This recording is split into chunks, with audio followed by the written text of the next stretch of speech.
We're joined now by Makolo Hassan, who is the National President of the Non-Academic Staff Union of Educational and Associated Institutions.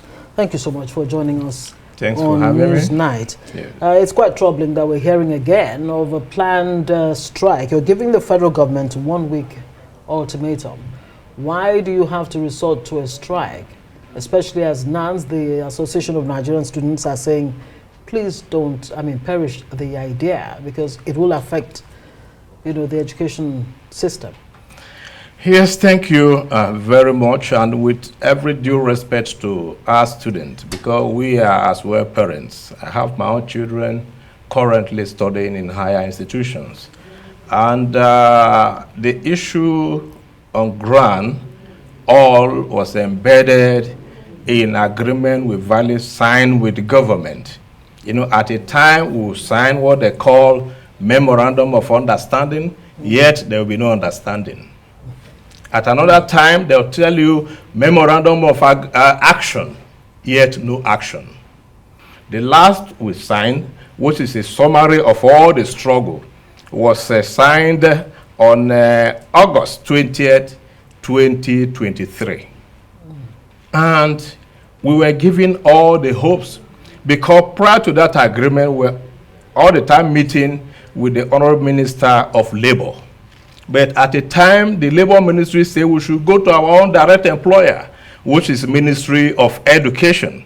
And so we met with the former Minister of Education, Malama Adamu, and the Executive Secretary of NUC and the Permanent Secretary of Education, whereby this agreement was entered, because prior to the agreement we were on strike. And they told us, please, there's going to be difference now. Sign this agreement. We are going to see what we can do. And the content of the agreement has to do with the funding of federal and state universities, because that is the bane of our problems in the university. Then we have the issue of earned allowance outstanding, where we were told that the sum of 40 billion was earmarked, and that it was already budgeted for, that we don't need to worry. Then we're talking about increment in salary. And we came to conclusion that they will give us 23.5. But we told them it was not appropriate. Then at a time, it was jacked to a level of 25. And we're told the money was available. And again, we were looking at the inconclusiveness of the 2009 agreement that we were on, and the minister then told us no problem, all will be tackled. And because of that, we suspended the strike. And we have this clause that nobody will be victimized.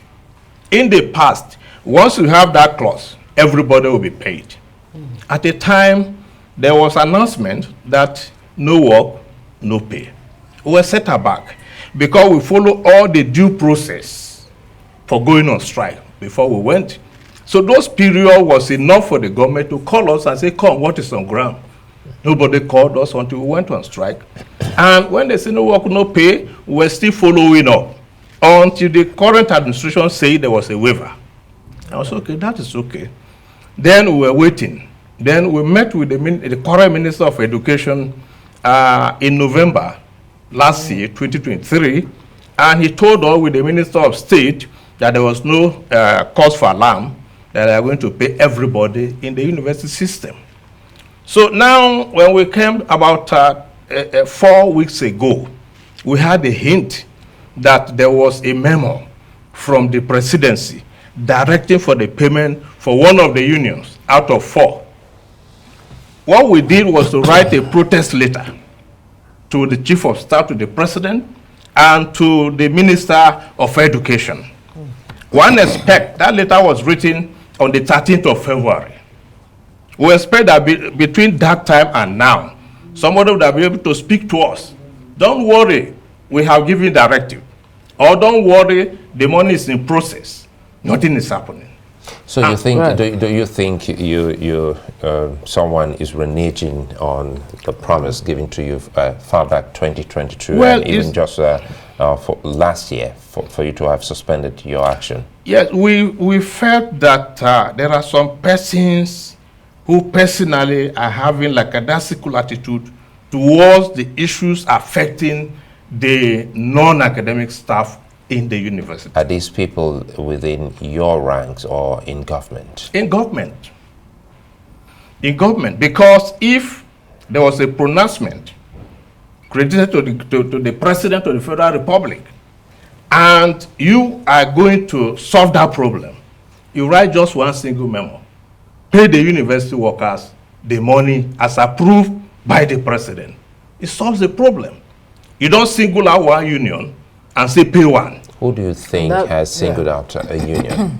Well, we are referring to the memo that emanated from the Chief of Staff to the President. What was Singling the a union? memo? Yeah.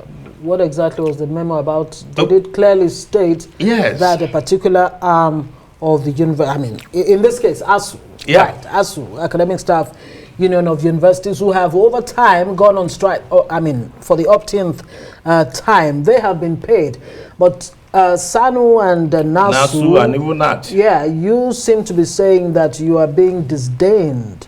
You know, you're being treated with disdain by the federal government. Don't you think that this might have been an oversight, an unfortunate one for that matter, on the part of government? I mean, don't you think you should give government another chance before?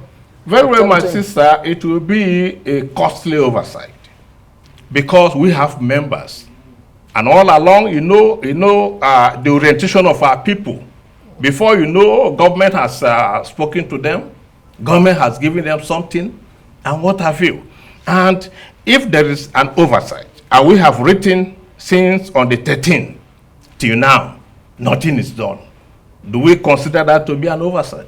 Mr. Makolo Hassan, do you think this is about the office or the person, the Chief of Staff? Chief of Staff. No, we don't want to personalize any issue. But you said the office. And what we are saying, you know, like I said, we wrote a protest letter because we heard that there was a memo for the payment, but that we were not going to be involved.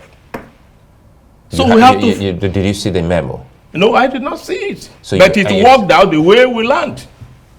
Because it was said that we were not there, but only one union. And it's happened that way. So what are your expectations of the federal government right now? What exactly are your demands now for this strike not to happen? Yeah, for what is on ground now, if we hear tomorrow that yes, there is a counter directive that the other unions should be paid, we'll talk to our members. And I want to clear one thing here. Yeah. We have JAC, Joint Action Committee of SANU and NASU. And so in that respect, no individual president or general secretary will be here and tell you we have already declared a strike. Because we must still go back home to tell our people, this is the level we have gone. These are the responses. How do we go? So they are the foot soldiers, so whatever they define. But if I look at the date you sent that memo in February, it's not a month yet. So before now, how early do you get response when you send a memo? Is it within a week or two? No, it depends. You know, we are now into So in other case, if it does depend, that means it's rather too early for you to think that your memo written around 13th of February hasn't actually been given some due attention. Because today is just 4th But of March. Do you know that the issue on ground here now, the waiver was given way back last year. So if the government or those who are responsible are having us in mind, 1 month, October, November, December, January and February, it's a whole lot of good months to work on. Not even aside from the letter. And now, are you going to pay this money with interest? The money that ought to have been paid. Are you asking for that? The money that ought to have been paid last year, when dollar was a little bit stable, when naira was a little bit friendly, when a bag of rice can still go for 50 something.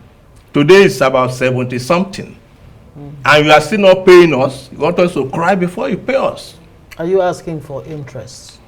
If the, to that payment. the government have not been able to pay the real thing, even if you bring interest on board now, you are only joking. Okay, so you don't want to put too much on the plate. Just pay us, just pay us. Who were the people you met at that meeting, the last meeting you had, where you were asked to bend backwards a bit? And now the first meeting, like I said, was in August. Then the second one was with the current Minister of Education and the Minister of Education for State. So what's the communication from the minister's office? Yeah, what we did then, because then the permanent secretary then had retired now. I went there with my phone. I forwarded the agreement we signed because he was party to that agreement. The new minister is not party to the agreement. And when they looked at it, the minister talked to us kindly that he would do everything possible. And I know he's trying his best because the problem of IPPIS was involved in that problem. And that has been singled out. Taken care of. Yeah. So, would therefore mean that if the Minister of Education has his way, this man can be paid within 2 days. Okay, so I wonder if, I mean, you did make a point earlier that you are parents too, yes, who have children in universities, but are you concerned about the likely impact this could have on the educational system if this strike does go ahead? And that is why we are following all the processes we are following now. If it happened, we know in the protest letter we wrote, if you allow it to happen, don't hold us responsible. Okay, so there's hope that the strike may not go on. Yes, it's within the... Yeah. Very quickly, one of the other demands that your union made in that report is that you're calling for a review of the Oronsai report. You actually want to be at the table where that review is taking place. Yes. Are there aspects of that report that you want to, be looked at seriously, to be expunged or to be added, or well, I don't think that is within inclusive in our report. Right. But of course, the issue of this report is of concern to all the labor leaders. First and foremost, if you want to merge, labor leaders will be interested in the fact that you are not going to lay off workers. If you are going to merge and the workers, they will be transferred to the next ministry, there's nothing to agitate for. But if you merge and workers will be sent back to the street, when we have enough on the street, it will face agitations. And clearly, before I let you go, pending what Jack has said, how do you resolve this before you get to that moment where you call for a strike? Because you seem to be very particular about where this communication is hinged on now, which is the office of the secretary to the government, the chief of staff of the president. Yes. So have you reached out again pending that strike date? Now, like we said, we wrote it's getting close to 1 month now. Okay. To both the chief of staff, to Mr. President, and the Honorable Minister of Education.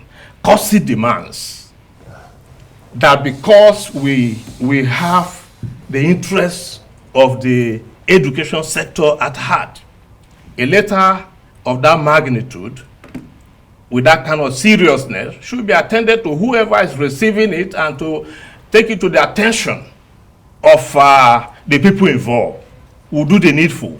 You don't keep it in your drawer. Right, we can only hope for the best and that this strike does not only, go on, but that government meets you at the point of your demands. Dr. Makolo Hassan is National President, NASU. Thank you so much for joining us. Thanks a lot.